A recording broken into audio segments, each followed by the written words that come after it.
Daniel, before we talk about Run 180, tell us a little bit about yourself and what motivates you to dedicate so much of your time to social causes and community initiatives. Yeah, hello. Do you know what? I often say that I didn't come from Uganda to Cyprus just to become a community leader. I came as an international student trying to build a future. But over the years, I realized something that changed me. Many of the challenges we complain about already have solutions. We simply don't have enough people willing to take ownership of them.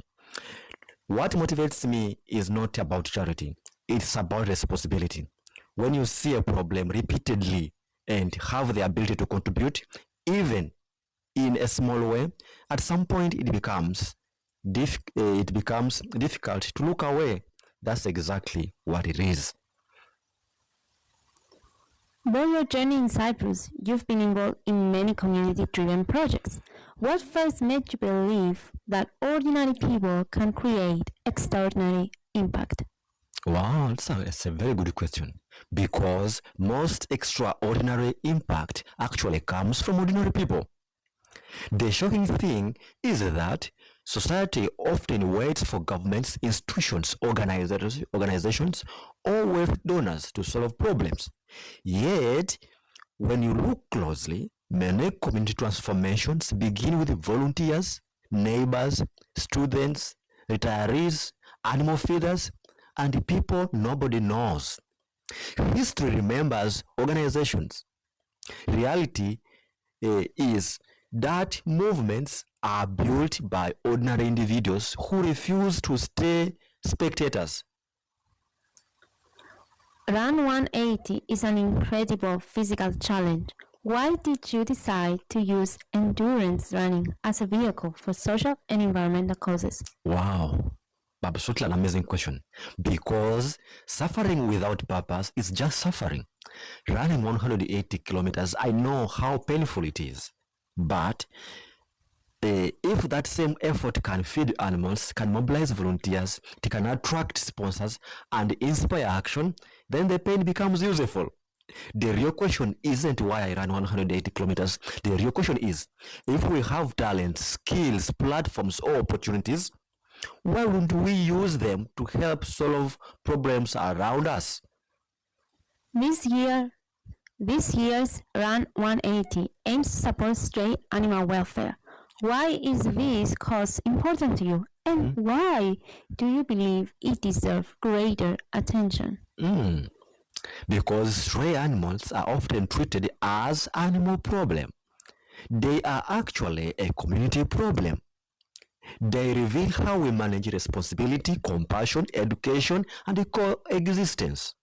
A society that ignores suffering because it has no voice eventually becomes comfortable ignoring other forms of suffering too.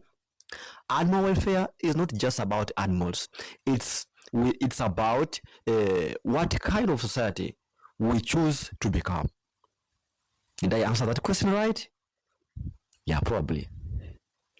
What was it about Project Whisker's work that convinced you this was a cause worth running 180 kilometers for? Honestly speaking, it wasn't about their social media, it wasn't their branding, it wasn't even their plans. But it was discovering that behind the scenes there are ordinary people spending their own time, their own money, and carrying responsibilities that most people never see. Many people love animals, but far fewer are willing to wake up every day and do the difficult work. When I learned more about that reality, I felt this wasn't just supporting animals, it was supporting community of people who had already chosen action over excuses. Nice. Mhm. Now, beyond the fundraising target, what deeper message do you hope Run 180 will send about compassion, responsibility, and community involvement? Wow, that's amazing. The deeper message is that compassion is not a feeling, it's a decision. Many people feel bad when they see stray animal, okay? But many people feel concerned about the social issues. The difference is that some people decide to act and others won't act. Run 180 is really an invitation for people to stop asking, why isn't someone doing something? Okay?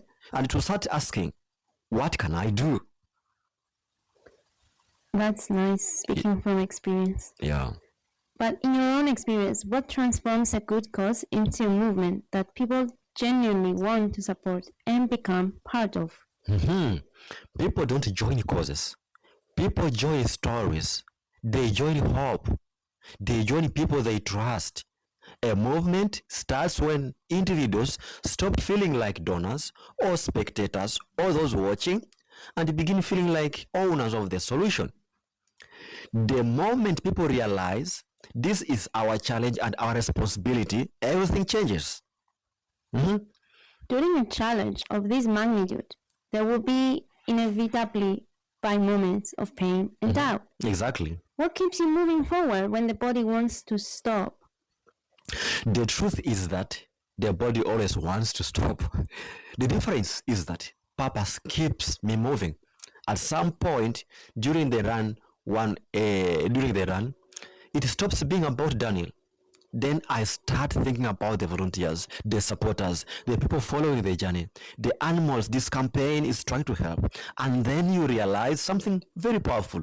Your limits are often much farther than you initially believed. If this campaign succeeds in mobilizing more volunteers, donors, and supporters, what long-term impact could that have on stray animal welfare in Cyprus? Wow. The money will help, but the real victory will be changing behavior. Imagine if hundreds more people become involved. Imagine if more companies supported animal welfare. Imagine if more schools discussed responsible ownership. Imagine if more communities adopted local solutions. The long-term impact isn't about this charity we are raising, or isn't about this 15,000, 10,000, 20,000 we are raising. The long-term impact is creating a culture where animal welfare becomes everyone's responsibility, not just the responsibility of the few dedicated volunteers. Finally, what message would you like to leave with everyone watching today about the power of compassion, volunteering, and collective action? Wow. Most people underestimate themselves. They think change belongs to powerful people, wealthy people, and famous people. But every meaningful change I have witnessed started with the ordinary individuals taking one small step, step by step. A volunteer hour, a conversation, a donation, a partnership, a decision. The future is not built by spectators or those watching the challenge. It's built by the people who decide to participate.